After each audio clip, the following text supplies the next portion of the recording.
Hey everybody, welcome to another Kicking It with Kenya movie show discussion.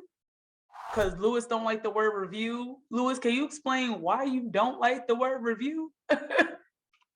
Well, I mean, I'm not really. I mean, I don't like to consider myself a reviewer, you know, But why? reviewing or grading anything, just giving my opinion on something I saw. I'm not really, grading it or giving it a like, this is A+ work, you should see it, or I don't like to do it. Why is that good? Because it's like, who the fuck am I? Well, I mean, giving everyone has an opinion, but I mean, as far as giving everything a letter grade and standing by it, as far as like, oh, this is a good film, or this is a bad film, you shouldn't. I don't like to really do it. So. All right, well, I guess we are having a discussion. We already did Cobra Kai. Now we're doing another film that has been talked about and anticipated since the trailer or since even the acknowledgement of it coming. And I'm kind of happy because for once Lewis gets to step into my world because this is my fandom. And we're talking about Scream 5. Well, Scream. So we both saw Scream open at night. What was your experience like versus, and I'll tell you how mine was. It was fun. I saw it with a good crowd. It was pretty much sold out, but it was a good crowd. We had a couple, of us in the theater, so that always, It's always I'm good. saying, yeah, when you get to those certain parts, it livens the experience. It wasn't obnoxious or nothing like that, but it was definitely some commenting on certain things that happen in a Like, don't live. go in there. Girl, no, you crazy. Yeah. So that made the experience just that much better for me personally. Well, anybody who knows me knows that Scream is literally my favorite slasher. I would say next to Chucky. Like, I love Scream. Scream is something I rewatch every year on Halloween just because I just love it. I love that it don't take itself serious, but it's serious. I love that it's just what it is. It's a slasher. I love that even now the movie gave me a escape. There was no political agenda of any sorts, and if there was, I didn't really grasp it like these movies nowadays are. I think Spider-Man and Scream, I had two back-to-back experiences of escapism that I really truly missed from movies and TV shows. It's been like so long since we felt like we can escape from the problems of the world. Mm-hmm. True. Yeah, and this is, like I said, this is my favorite franchise. Like, I just love it. I like one of those fandoms that talk about things from movie 1 and movie 2 and movie 3 and movie 4. Movie 4 and then 5 came out. So it's like I personally liked 5. I liked 5. What's your opinion on it? I enjoyed it. I think the Scream franchise overall, like even my least favorite sequels, when you compare them to other horror franchises like Halloween or Friday or whatever, I think Scream has the most consistency in terms of quality. Like the bad ones in Scream or the worst ones in Scream, I don't think are anywhere near the bad ones in all the other horror franchises that just totally go like off the rails. Like I feel like each Scream sequel to me, like I feel like the worst of the Scream sequels was still okay experience. It still made sense. It wasn't completely far-fetched. I never watched a Scream movie and felt like, wow, this is just like I regret watching this, or y'all really shouldn't have made this. I feel like with Scream, I mean, you're up to the 5th one by now, and I think they've done a fairly good job at staying consistent with this quality. So Scream 5 to me is no different. Like I enjoyed watching it. Like I took a lot of enjoyment out of it. Despite some issues I may have had with it, it's pretty much the same issues I could say about the other sequels. Yeah, and I see what you mean because, like, for instance, like I said, Scream is my favorite franchise next to Chucky. But even with Chucky, I could say See the Chucky was like, what the hell is this?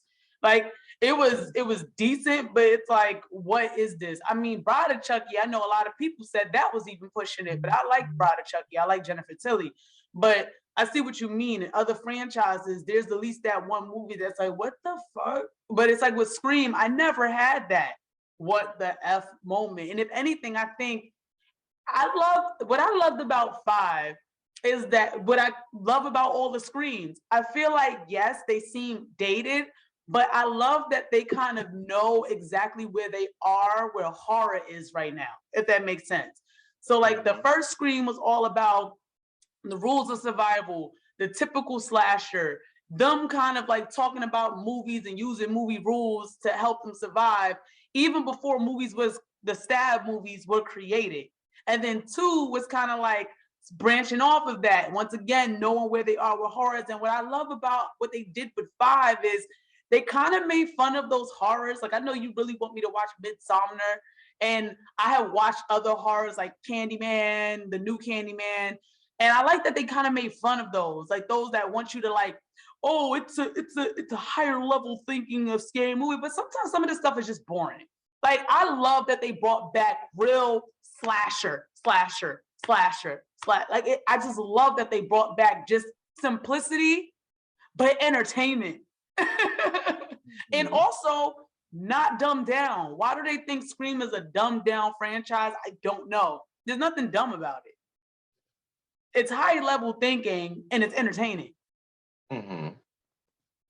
So, I mean, don't just me. You better tell me something. Well, I mean, it all depends. Like, a lot of people love Midsummer. They think it's a fantastic horror film. Me, I'm not a fan of it at all, personally. But to each their own, you know what I'm saying? But I feel like with Scream, I'm a slasher fan. I like slashers. You have some slashers that are really just bottom of the barrel, dumb, fun entertainment. Much like in the action genre, you have action movies that aren't really trying to say anything, they're just trying to entertain you, which is nothing wrong with, because that's why a lot of people like myself will go to a certain movie because I want to be entertained. You know what I'm saying? A movie like Scream, you kind of know what to expect because you've had four other Did you movies. though? Well, from a standpoint of just the basis of what you're going to get, you know you're going to get a meta horror, you know you're going to get some kills, you know you're more than likely going to get two killers. So it's a guessing game. It's a who done it. After you've seen the first Scream, you pretty much know the formula. So you're really playing along with that same formula, trying to guess who the killer is. You're trying to look for the red herring. You're trying to look for the, okay, they want me to think it's this person. Nah, no, buy that. Nah, you're too, it's too convenient that you survive this. It's got to be you, or who's gonna die. Like, it's that's the fun of a movie like this. You know what I mean? For me, for Scream 5, because I've used to Scream, I guess who the killer is, like, pretty much very fairly early on in the movie. One of them specifically. I You know what guessed I'm saying? one, but I was off by the other. Like, I guessed the boyfriend only Mm-hmm. because of that scene where he got hit, and then, like, you mean to tell me the killer's not going to make sure you dead? He's been this. First of all, Scream 5. Let's talk about, like, when you said know what to expect. Yes, the formula, you kind of know what to expect. But this level of kills, I was not expecting the efficiency of the kills. Like, I was literally like, oh, Scream 5 did not come to play. And I'll go back. I kind of guessed who one of the killers was just off the intensity of the kills. This person, whoever the actor is in that mask, deserves a fucking award. Like, the intensity of all these kills, sparing no mercy. You mean to tell me when you got the girl in the wheelchair, he just hits you over the head and lets you survive? I knew it was the boyfriend, but I don't know why I kind of thought the sister had something to do with it. Maybe because I'm kind of scarred from the cousin from the fourth one. I thought the sister Mm-hmm. might have had something to do with it. And then the person I went with, my friend, she guessed the Amber chick. She said, no, it's Amber. It's Amber. I don't care what nobody say. It's Amber. But yeah, I see what you mean by you guessed the boyfriend. Yeah, because it was just certain situations were just too convenient with him. And when he was very into like watching the stab movies on Netflix and all of that, in my mind, it just really went to it's gonna be him. And especially when you get to the hospital kill and he survives it with just a slash and Risk. he doesn't help he doesn't help Dewey in that scene in my mind. That's the same way they went with the fourth one. You know what I'm saying? Like there's scenes where when you watching the fourth one, Emma Roberts is a fantastic actress, but there's scenes where like she's under the bed and you see the killer is there and she doesn't really look frightened. And some people could chalk that up to why is her performance is a little iffy in this movie. But then when you rewatch it, you chalk it up to the fact that she's in no danger because she's one of the killers. So you usually get a little bit of that to where it's just like the other killer is usually conveniently not there or doesn't really seem to be in danger or doesn't really seem to be that active in trying to help stop the killing. They may run away from the killer to make it look good or whatever, but by like I said, by now going through all the Scream movies, that's just one thing that I've come to look for. It's the fun part of a whodunit like Scream, and so for me, the boyfriend was an easy guess for me. I didn't guess Amber at first, but I feel like one of my kind of issues with the film was I just feel like the new cast, the new crop of people we got are just so forgettable and so bland. Yeah, Aside from the Jamie girl, Kennedy's nieces, yeah, the niece. nieces and nephews, more so the niece because she was memorable to me. She was entertaining, and Jenna Ortega, who I think is a fantastic young She did actress. amazing. She did amazing. I think she was easy to root for. But other than that, like I feel like in this film, like just especially the main chick, I just didn't care. Like that was my biggest issue I had with this movie. By the time you get to the end and you see um, the big battle at the house, I'm invested in Sydney because I saw 4 movies with her. She didn't really do shit. She didn't really have much to do. Gail, her character's okay. I never really cared for her even in the earlier movies, but she's a legacy character. So Mhm. naturally she's gonna be involved in the climax, especially after what happened with Dewey. But the new chick, um, Sam, I just as a final girl, she was to me the weakest. She was the weakest in all of the Scream movies to me. Like as far as like, I mean, the Final Girls was mostly Sydney, but as far as like a new character that's kind of like the new Sydney, I really didn't care for her. I did not like her performance. I didn't really care for the character, but I feel her sister, Jenna Ortega, her younger sister's character, I feel Just she was outacting the room. well, she had a performance that had me invested partly because she's small. So naturally, being so young, it's like when you get to the opening scene and you see the opening kill we always get in a Scream movie. For one, this is the first time, memory serves me correctly, that the person in the opening kill survives and doesn't die. But just to see how brutal the attack on her was, Just and brutal. her reaction, I bought into her fear. And then when you fast forward to the second attack in the hospital, when you see after you saw her get stabbed in the hand, and then you see her trying to get in the wheelchair and just trying to like, you know, do what anyone would want to do, like get up and Get leave, on but there. so physically beat up. When you see her trying to wheel out of the hospital and you see her hands start to bleed and you just see it's just so easy to feel for her and to feel like, like I don't want anything to happen to you. So I felt she was fantastic. And um, I feel like And the I just most love how they set her up for you to want to root for her. Like that opening scene, maybe this is why I thought she was also in on it because of the fact that she survived. Because usually that's not the formula at all for Scream 5. Is like the first, but it makes sense. He missed the vital organs. And that's crazy that that was actually addressed in the movie. Next time I'll make sure I don't miss any organs. I'm like, because I think when me and you talked on the phone, they brought back that murder isn't glamorous. And that was a good point you brought out. Murder isn't glamorous. Not saying that we love that it's not glamorous, but I think that's what set this movie apart and made it a more serious. Like, I love the way, and I don't want it to sound like I'm not condoning like murders or kills, or I'm not that person, but I love how it was just shot. That opening scene alone was not your typical white woman running like Drew Barrymore and all of them throwing things and all. It wasn't that type of time. This was a girl, and a lot of times we keep forgetting in these scary movies, these are supposed to be teenagers. This is a teenager alone in a house getting attacked. And like with Drew Barrymore's character, it's like, oh my God. And then she, and all of that. And it's like, we think that that's the system on how slasher movies are.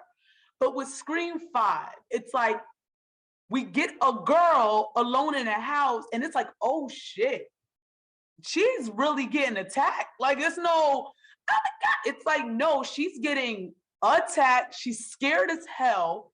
It helps that she is little and not like a built girl, because usually that's always another trope. They got big titties and them slashers and stuff like that.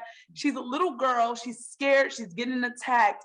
And the way she is attacked is like, this movie is coming at you hard and anybody could get it in the worst way. Like it's like even the kicking of the ankle, like, damn, she's already stabbed, bro. Like, you got her. What it comes to show that this killer's sick.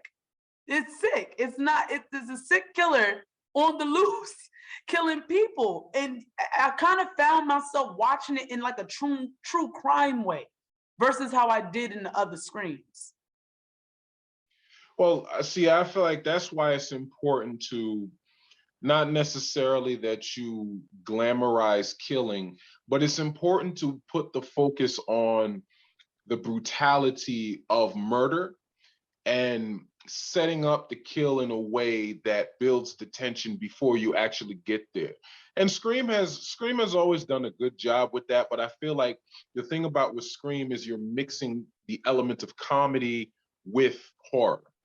And when you have other movies that have spoofed Scream, like Scary Movie, at least for me, it kind of dilutes my viewing experience when I see Scream and think about that. Because Scream is mixing in the comedic elements, it's very hard to balance laughter with fear. Like, I'm supposed to be afraid of a killer, and then the killer comes running and then trips. And then it's like they mock that in Scary Movie, but it actually happens in Scream. It does. And that kind of takes me out of the fear. It's like if Michael Myers is walking towards me and then he stumbles, it'll just automatically make me just chuckle. Now, go ahead. It was because Scream is playing off the fact that it's very grounded in realism in terms of these are real people, and if you're running, you fuck around and trip on something. So that's understandable. But I feel like it's gotten to the point with Scream in the other movies where it's just happened so many times where Sydney's running up the stairs and she'll close the door and the killer will hit it and you hear him, or he'll trip over a chair. And it just makes me, in that moment, it just makes me feel like, damn, you suck. And it takes me out of that fear. So with this one, I feel like you didn't really have too much of that. And from the opening moment, you got your kill where, the Drew Barrymore kill you bring up. I feel like the Drew Barrymore kill was done very well. It was definitely iconic. I go back to the running aspect. When Drew Barrymore's running away and he's running towards her and he catches her and stabs her and then slits her throat as she's trying to yell for her parents, that's a very well done moment. And in this one, when Jenna Ortega's character gets attacked in the beginning, I feel like, when you see her get stabbed in the stomach and you see her like fall to the ground after getting stabbed, and you see Ghostface just slowly, almost like in a Michael Myers way, just slowly walking up to her after he steps on her ankles, and it just has this aura of like, you're not going to get away from me. And yes, it helps that Jenna Ortega is actually a teenager. It helps that she fits the mold of that, because she's not a 30-something cast as a teenager. But playing off of all the elements, her fear, the killer's brutality, and the focus on not only uh, the build up to the actual stabbing, but the focus on not shying away from stabbing through a kid's hand with a knife and showing her react to it. And it's not like you show the stab and then you cut away and you hear a scream. You know We what I'm saw saying? it Like, all. you're showing this. So as a viewer, it puts you in more of an uncomfortable position, because you're like, wow, like that's a little, like, this is a little girl, like, like, that's a little overkill, bro. It's not. But It's real. but I feel like that puts you in the right mind frame that you need to be in when you watch a horror.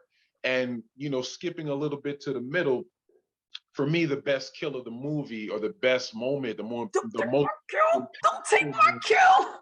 Don't take my the kill. I know what you're about to say. no, Don't no, take no. my. The most impactful Don't. moment was Dewey's death. Oh, okay. I thought you was gonna take my So, kill. I know where you're gonna go with it. So, when Nah, you Dewey. see, I said before this movie came out, when I was talking to some people, and these people know who they are. Before this movie, when this movie was announced, and it was announced that the legacy characters were coming back, I said one of those three are going to die. Of course. Sidney, Dewey, or Gale. And my guess is either going to be Sidney or Dewey, because I feel like those two deaths would hold the most impact for the viewer and in the story. So when it was Dewey that sprung into action, it's like, okay, it's going to be Dewey that dies. And just the way that they showed his death, um, I feel like it was a moment in the theater where you really felt that, like, oh no, We like, saw you through 4 movies. You survived so many times. I didn't think this was going to be the end for you.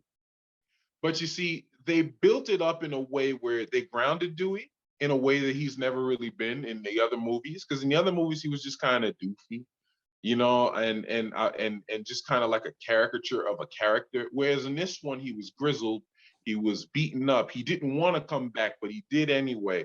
So I feel like they built him up very good leading up to the death. So when he does die, for me, it was very impactful because, yes, he's a legacy character, but just the way he went out trying to help essentially people that he didn't even know because of what he went through, and just his instincts as a former cop, and his instincts to just spring into action, and his moment in the elevator was like, you got to kill, you got to go for the head, and going back to kill him, and then getting stabbed in a way where he got stabbed so brutally. And just the focus on you seeing the killer rip the knife up, and seeing Dewey fall to the ground and bleed out, and the camera panning in on his face, and just to like not really beat it in the audience head, but just to like hold on it just enough to make the audience have that like This is resonation. real. Yeah, where it's like, yo, they killed Dewey. So Yeah. then when you see Gale break down, That's when it hit me, seeing Gail break down. mhm, That's truly and when it hit me. it holds so much more impact, even if you're like myself, who was never really a big fan of Gale as a character, but knowing what him and her meant to each other, and them having a little moment before this happened, and that being the last time that they saw each other, that moment, and obviously that being a big enough thing to get Sidney, who just said, nothing can really get me back in that town, I don't plan on going back. Obviously, knowing that that happened, that would bring Sidney back to town. So I felt like that was a necessary thing, and it wasn't surprising to me because I knew it was going to happen, but it was very, very impactful, and I felt it was very well done. My only gripe, if I'm nitpicking here, but I can kind of nitpick others with this, the person who was the killer when it was revealed that it was Amber, It wasn't and it was bought. that it was Amber that was the Ghostface, that was the one that killed Dewey, I just could not buy that. This little skinny Yeah, petite, got the drop on people. got overpowered and was able to kill a former freaking cop and do. I just it really kind of took me out of it, especially like I said, when you get the reveal and you just see how tiny she is. It just slightly took me out of them. I kind of wish that there was a way we could have like debated the boyfriend on that kill, because that would have been more believable. Even because that was your favorite kill. My favorite kill was, and it's crazy that you got to do that, but in horror movies, you got to do a kill. But my favorite kill, and you know my favorite kill that shocked me was the officer and then Wes. I keep calling him Wes. That's not his name in here, but the officer, the way that kill was done was something I would have never expected, ever. I haven't had a kill come that close to shocking me since Randy. When Randy died in that van in broad daylight and the van just shook and then eventually it stopped, that's when I was like, oh, this killer killing people in daylight? What? But this killer right here, the fact that that whole scene was just set in a way to kind of dismantle that officer, to just get her to be like, honey, and then he just like on the porch, on the lawn, there's a tussle. You're not worried about neighbors. The siren was on in the car. You're not worried about neighbors, nothing. Killed this mom, and they went in there and just killed the son with ease. This girl did that? Like, and then went. I know why that kill had to happen, because I mean, at first Randy's niece was like, nobody cares about those sideways characters, but it made sense to lure people away from the original person they wanted to kill, which was Jenna Ortega's character, lure the cops away from the hospital. Cool. But my whole thing is, this girl managed to kill the sheriff, like what had enough strength to kill the son, then managed to run in this same costume and kill Dewey. And you're just all of 5'7". I mean, I still don't take away from my favorite kill. Like that to me was like, oh my God, oh my God. And to go back to what you said is the things you don't like about Scream is the things I love about Scream, which is the fact that there are trips and falls that are believable from the killer, because this killer's human. I like Halloween. I love Jason. I love, Freddy. And like I said, I love Chucky. But those elements of like sci-fi, like in a way kind of take me out, because I'm like, all right, it's sci-fi, whatever. But with Scream, it's just, even with I Still Know What You Did Last Summer, like I love that movie too, but this man damn near seemed a human. Like they done shot him a million times. He keep coming back up. But with Scream, it's like there was once a serial killer and then it spawned fans. That happens in life. Scream is literally life. Literally life. And what I love about Scream is you have kind of the same amount of time, like you got the same opportunity to survive if you get the drop on this killer. Like because they're human. I love that aspect of Scream, that it's a human killer, because that is what people, not people all the time, but that is what we most likely come into contact with. We're not coming in contact with Michael Myers. We're not coming in contact with Jason's. We're not coming in contact with like Freddy's and things like that, unless you got other demons. We're not coming in contact with those things. Those aren't real. But this is something that could literally be a boogeyman that haunts you. It could be your friend. It could be your husband. It could be your cousin. It could be anybody. Because that's why it scared me the most. It's because it's not necessarily that I dislike it in terms of like it being bad that they trip or fall. I don't mean that. I mean it takes me out of the moment of fear, because when I watch a horror film, and I've always done this, I just tend to subconsciously put myself in their shoes. And for me, that's the psychological aspect of what is freaky about Chucky, is not the fact that it's a doll, kick the damn doll. It's the fact that it's a doll that's stalking a little boy. and that it's gonna isolate this little boy because nobody's gonna believe this doll's alive. So this little boy is really alone in this fight. It's the same, it's the psychological aspects of Michael and Jason, and because nobody will believe it. Nobody believes them until it's too late. Whereas with Ghostface, Ghostface being what's revealed as this little petite chick Yeah, that isn't took me out of something that. that is really going to scare me, because I'm sorry, like when we see Clay from 13 Reasons Why. Clay. Oh, yeah, his name was Mhm. West in the movie. I kept calling him Clay when I was watching it. Go ahead. Yeah, well, when we see him die and when we see the killer come with the knife and he's holding it back, that little chick ain't overpowering me. So for me, I'm sorry. Like if I'm in that situation, I'm surviving that. Because all right, the way she killed the cop, that was a good kill because it was a surprising one to So where, surprised. So as I've surprised. explained to you before, your cop instincts aren't really in the forefront in that situation. Whereas with Clay, your survival instincts have a chance to kick in because there's this person trying to stab a knife through your throat and you're trying to hold it back and you weren't strong enough to hold. It doesn't gel with me. I wish they kept the kills a little bit more nuanced, like they did in Scream 1, where people were debating which one did Stu kill, which one did Billy kill. I already came to the conclusion Stu was the killer, Billy was the voice. I don't feel like, but still, we can still debate those things. But with this, if they made it so that they both were disappearing, huh? I said Stu and Billy are two grown ass men. So it's more believable to the people that they were going after to kill than this Yeah. little ass chick. Like No, but that's why I like. But remember, every time the kills went down in Scream 1, both of them were gone. We didn't know who the killer was for real, which is why I was up for debate. But it's like I could pinpoint who this girl supposedly killed because the boyfriend was in the hospital. So it's like you kind of took that away. But it's like if they both were gone, I could at least be like, nah, that dude had to be the one to kill Dewey. Had to be. Like, I would have to argue that, but it's kind of like you gave us a timeline for this killer, unless there's a third one, because that's a theory on the web.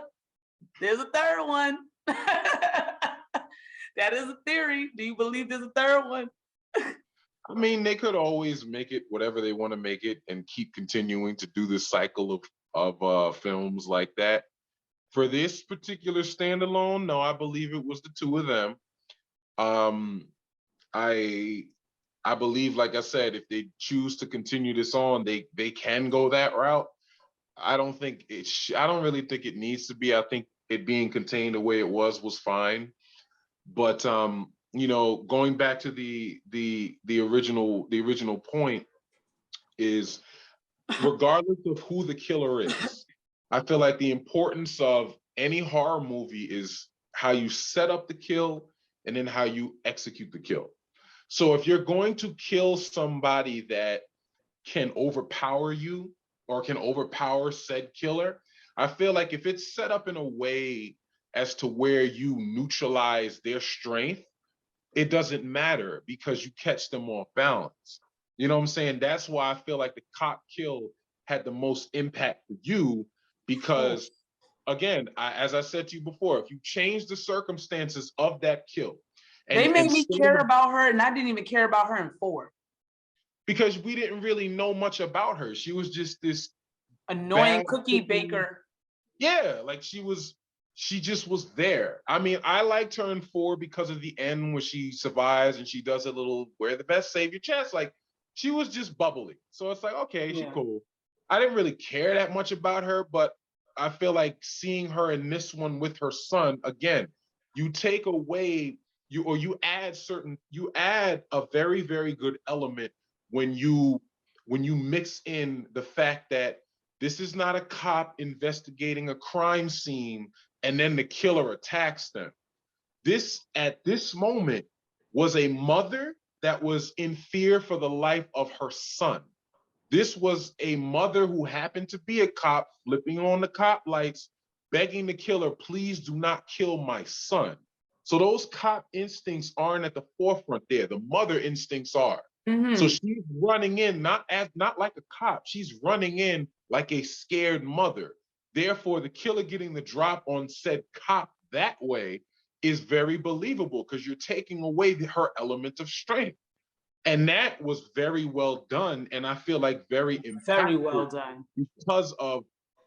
because of that leading up to it. Like I said, So if it was just changed to she's investigating this and she pulls up with her gun out and it changes the whole dynamic of that kill.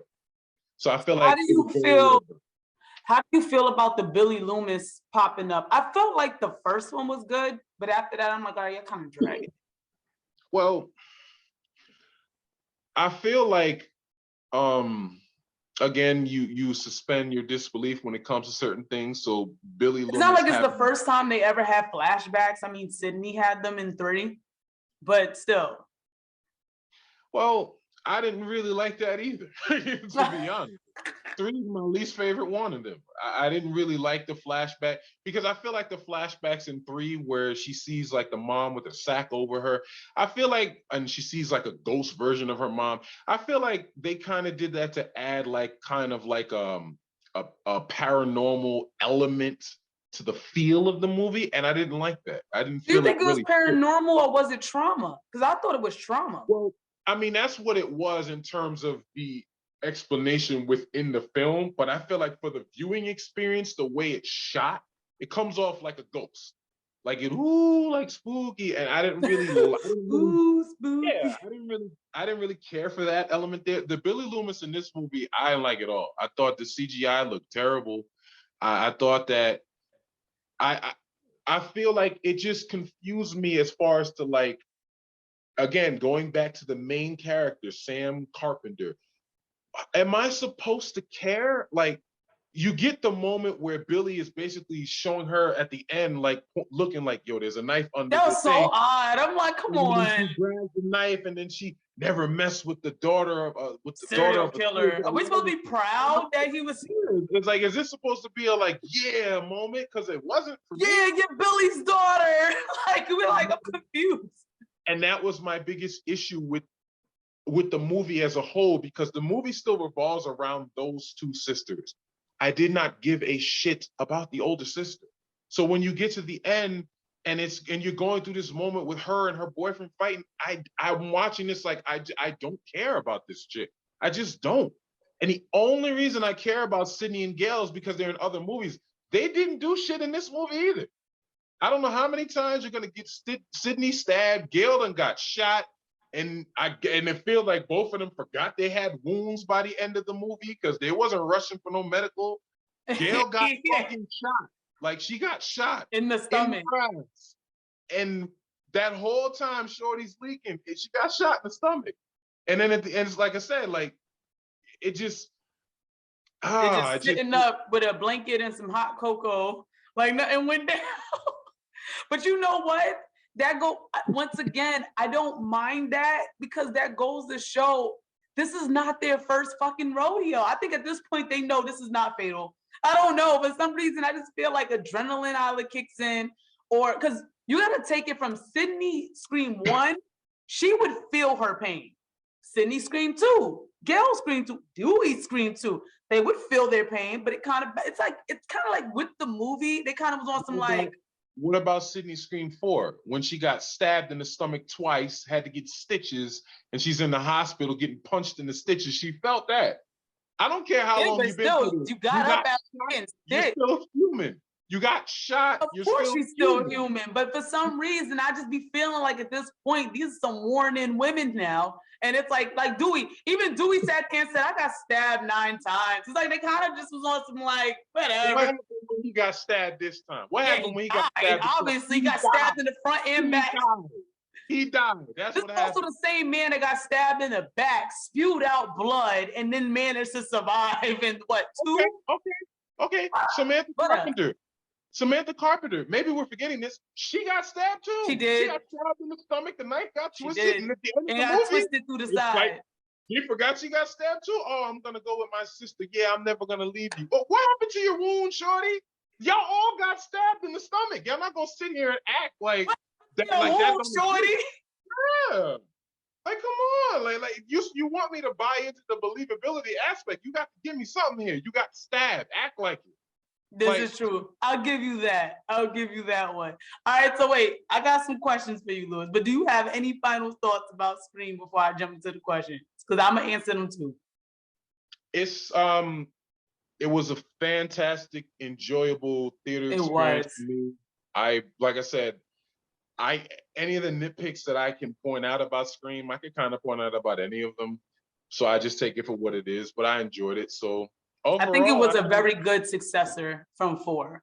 And I think, yeah, I agree. Yeah. So I feel like, I mean, if you're a fan of Scream, I don't see why you wouldn't like this one. I mean, like it's enjoyable. It's fun. I think it's better, but I'll save it for the question. All right, so do you think there will be a Scream 6? Yes. I do too. And this is, why do you think there'll be a Scream 6? Why? Yeah, why do you think there might be a Scream 6? I mean, I looked at the box office, 35 million already. Because money. Because horror films are very cheap to make and they make a buck back, and it's an established franchise. So I don't see why they wouldn't choose to try to pump more out of these. Now what they choose to do with them is up for debate, but yeah, I could see them continuing this.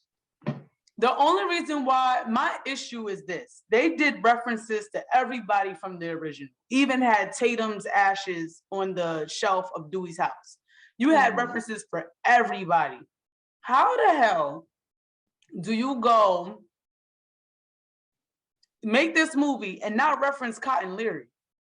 You have to reference Cotton Leary. He's literally like, once was the original accused killer, turned out to be acquitted, made a second movie about Sidney thinking it was Cotton killing. And then the third one, he dies first to kick off to get the gang back together. And for that, it's just like, you gotta reference Cotton. You just have to reference Cotton. And I feel like there's some other people or some other things that weren't referenced, but I just feel like there's going to be a 6 to kind of tie it all up. So if there's a 6, who you think is going to die? I mean, it depends. Like, I feel like if there's a 6, it depends on who they choose to make the characters. I mean, obviously the story would be set up. It could follow the 2 sisters, Sam and Tara. It could be a whole new cast of people. It could follow the legacy characters. Again, I don't really feel like you need Sidney and Gail like continuously again. And I feel like if you do, you got to kind of end it with them, because how many times is Sidney going to survive this? And you know what I'm saying? Like, and I feel like Courtney Cox's character serves no real purpose in continuing that unless it's tied into them some way. So it would depend on what the plot of Scream 6 would be. I think if there is a 6, as much as this hurts my heart to say, Sidney would have to die and the franchise should end there. Because even with you guys trying to make Sam Carpenter's character the main character, it's like it all still ties back to them wanting Sidney. It's like it's like as long as this girl is alive, somebody's always going to try to recreate these killings because they're always going to try to get Sidney. At the end of the day, they want to be the killers that kill Sidney. They want to be the killer that killed that. Even when they killed Dewey, it was an honor. They want to be that killer that kills Sidney and closes the chapter that Billy Loomis or like that started back to the mom. So it's like Sidney would kind of have to die, but they need to send her off very nice. I mean, I need to see a montage at the end. And so rate the Scream movies from least to greatest. From like my least favorite to my favorite. Scream 3 is my least favorite. So I'll say Scream 3 is my least favorite. Scream 2, Scream.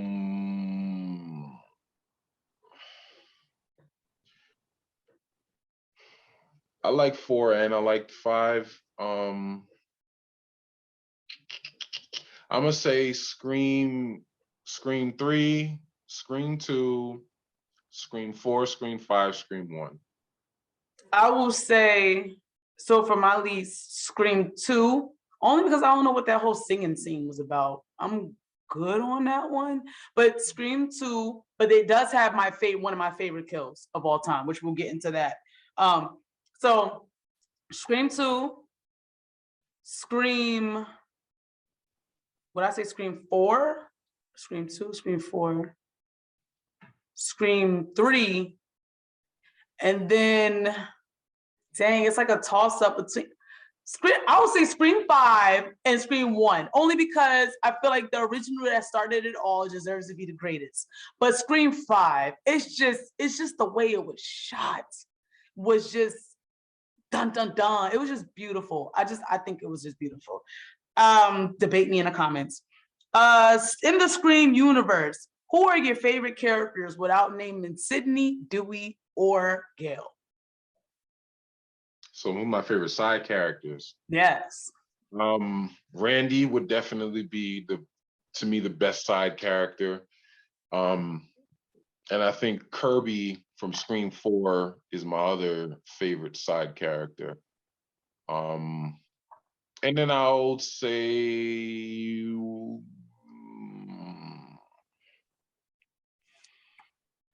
I'm gonna go with just because of my bias, because I'm a big fan of Jenna Ortega, I'll say Tara. She was good. You did the top 3. That's it? How many did you want me to name? Oh, I was gonna give you 5, but if you good, you good. You go 5.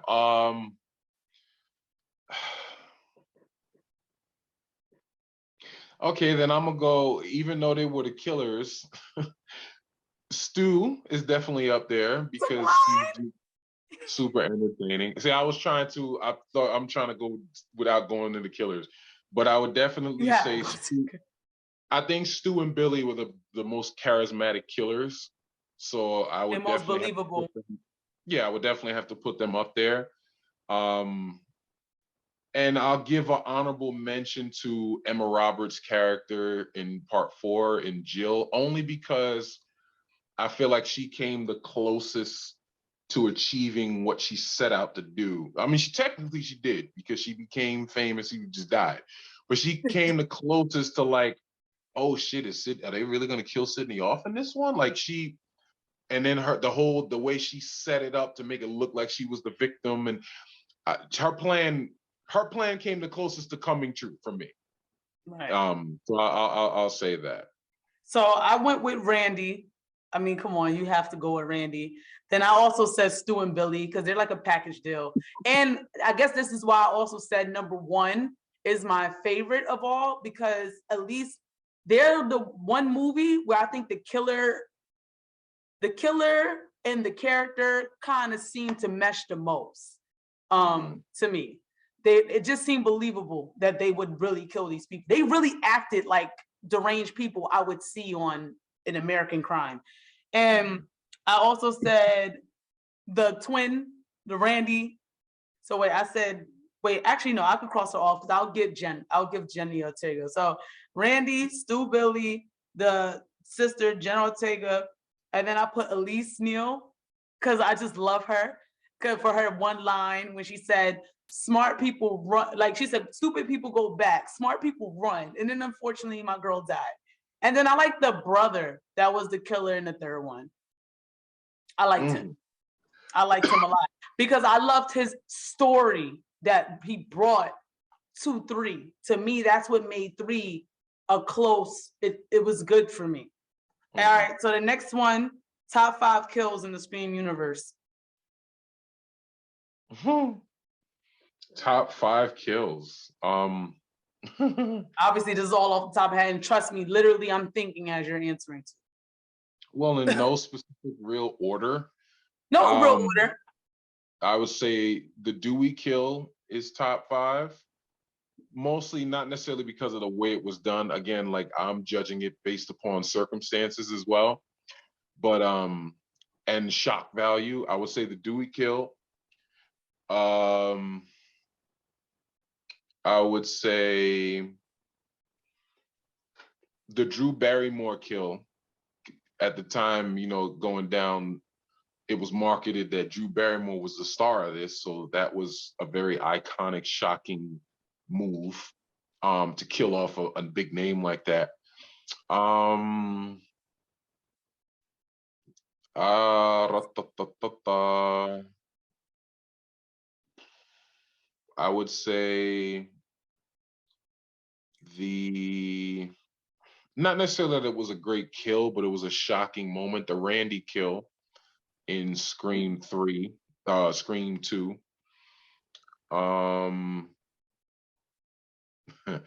It may not be the best, but the Jada Pinkett kill in part 2. Yeah. And what would be my other? How many you had? Oh, that was 4. I'm gonna say, just because it just came to my mind, Fonzie's kill in part 1. Henry Winkler. Yeah, when because it was kind of sad to me. In the office, and he was like the only adult, right, to be killed like that during that time. Well, I mean, I don't know if he was. What the hell was even the purpose of that kill? I didn't like hang him from the flagpole. Oh, wow. Whoa. I'll take that back. Take that back. Not the Fonzie kill. I'm gonna say Shorty that got killed in the garage in the first one when she tried to get out. Tatum, come on, man.